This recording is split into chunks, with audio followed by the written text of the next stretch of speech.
सुख और दुख ये मायाकृत है, सत्य तो है नहीं,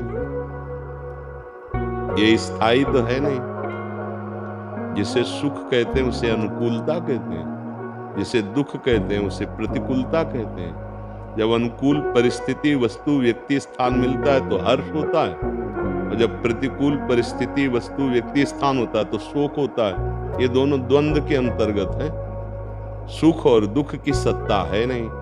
मात्रा स्पर्शास्तु कौन्ते शीतोष्ण सुख दुखदा आगमा पाइनो अनित्यास्तास्ति तिक्षस्व भारत। हे अर्जुन, ये अनुकूलता, ये प्रतिकूलता, ये सर्दी, ये गर्मी, ये सुख, ये दुख, ये अनित्य है, नाशवान है, ये आने जाने वाले हैं, स्थायी नहीं है।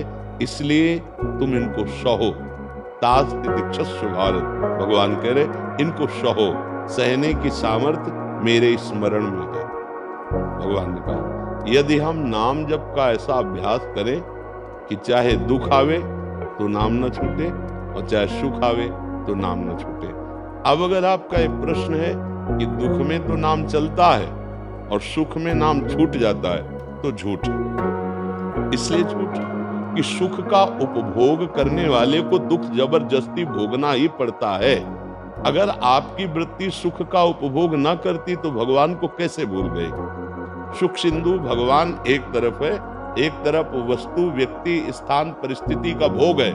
तो जब भगवान को भूले तो उसका महत्व हुआ, उस वस्तु का, उस व्यक्ति का, उस भोग का, उस पदार्थ का, उस घटना का, सुखद घटना का हम उसका भोग किए, उसे स्वीकार किया, उसमें हर्षित हुए, तो भगवान को भूल गए। अगर ये वृत्ति है तो दुख को बलात् आपको भोगना ही पड़ेगा। अब उस दुख को जब आप भोगेंगे तो भगवान का स्मरण कैसे चल पाएगा? अगर दुख में भगवान का सुमिरन होता है तो सुख में तो नाच नाच के होता है। सिद्धांत से यहाँ चूक हो रही है। हम सुख के भोक्ता मन को चाहे जितना बचाने की कोशिश करें, वो दुख भोगेगा ही भोगेगा। अगर वो हर्षित नहीं हुआ तो शोकित नहीं हो सकता। अगर राग नहीं है तो द्वेष बिल्कुल नहीं जागृत हो सकता। अगर काम नहीं तो क्रोध हो ही नहीं सकता। अगर हमारे मन में सुख का भोग नहीं है तो दुख का प्रभाव हमारे अंदर पड़ेगा ही नहीं। अगर सुख में हमारा सुमिरन निरंतर चलता तो दुख में स्वाभाविक चलेगा। अगर सुख में भूल गए तो फिर हमारी बात कहीं त्रुटि हो रही, हम अनुभव नहीं कर पा रहे। दुख का भोग बलात् जबरदस्ती करेगा वो मन, क्योंकि उसने सुख का भोक्तापन स्वीकार किया है। आप देख लीजिए, सुख में तो हमारा नाच नाच के भजन होता है और दुख में आर्तभाव से भजन होता है। दुख और सुख हमारे भजन को रोक सके इतनी सामर्थ्य नहीं है। और अगर हम सुख को स्वीकार करते हैं, व्यक्ति हमें सुखद मिला, भूल गए भगवान को, तो एक तरफ श्री भगवान है, एक तरफ वो व्यक्ति का सुख है। बड़ा कौन हुआ? व्यक्ति का सुख, तभी तुम प्रभु को भूले। बड़ा कौन हुआ? पदार्थ का भोग। बड़ा कौन हुआ? कोई पद का भोग, किसी घटना का भोग। तो जब आप सुखद वृत्ति में इनको बड़ा कर लिया तो दुखद वृत्ति में बलात् आपको भोग भोगना पड़ेगा। ये सृष्टि का क्रम है।